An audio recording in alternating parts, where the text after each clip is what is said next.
So in this video, we're going to be explaining the 3 essential reasons why you need to plan for your retirement. So now when we use the word essential, we're not talking about planning for luxury cruises, exotic holidays or 5-star golf memberships.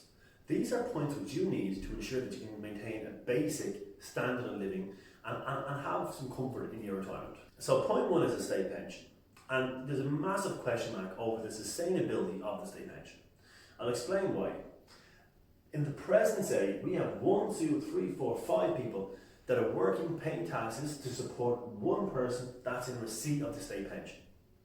By 2042, 2045, that is going to go down to 2 to 1. So there's only going to be 2 people that are working, paying PRSI and tax to support one person in receipt of state pension. So it does not take a mathematician to work out that this is completely unsustainable. And the alarming statistic is that 52% of Irish people are solely reliant on the state pension when it comes to providing an income in retirement. So point 2 is living longer. When the state pension was first introduced, we received at age 65 and life expectancy was 70. Now we're retiring at age 68, probably be pushing at age 70. We're looking at anywhere like up to 25, 30 years in retirement.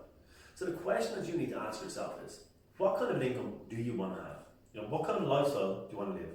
What are you going to do with your time? If you don't make basic provisions to have an income for retirement, you're going to be solely dependent on the state pension.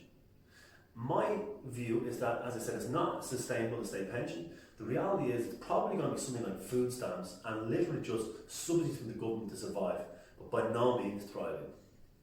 Point number 3 here is something which I have not heard explored in detail, but I think it's a really important thing to factor in.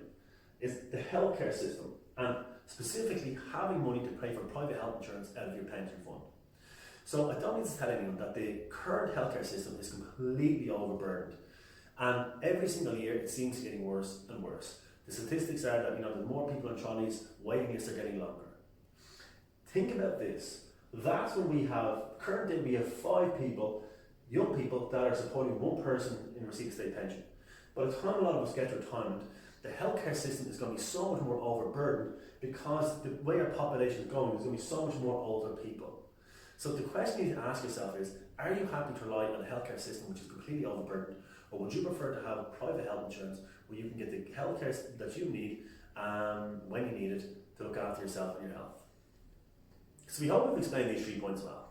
To summarise them up, the state pension, big massive question marks over the sustainability of it. Do not be one of the 52% of the population who is solely reliant on this system.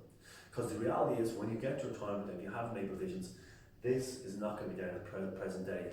And it'll literally be something to survive on and certainly not thrive on. You're going to be living a longer life. Make sure that you have the money to do the things you want to do when you want to do them with the people that matter most. And thirdly is the healthcare system. Do not find yourselves waiting years in the waiting list for conditions or medical illnesses. If you have your own private health insurance, it means that you can get the medical attention that you want when you need it.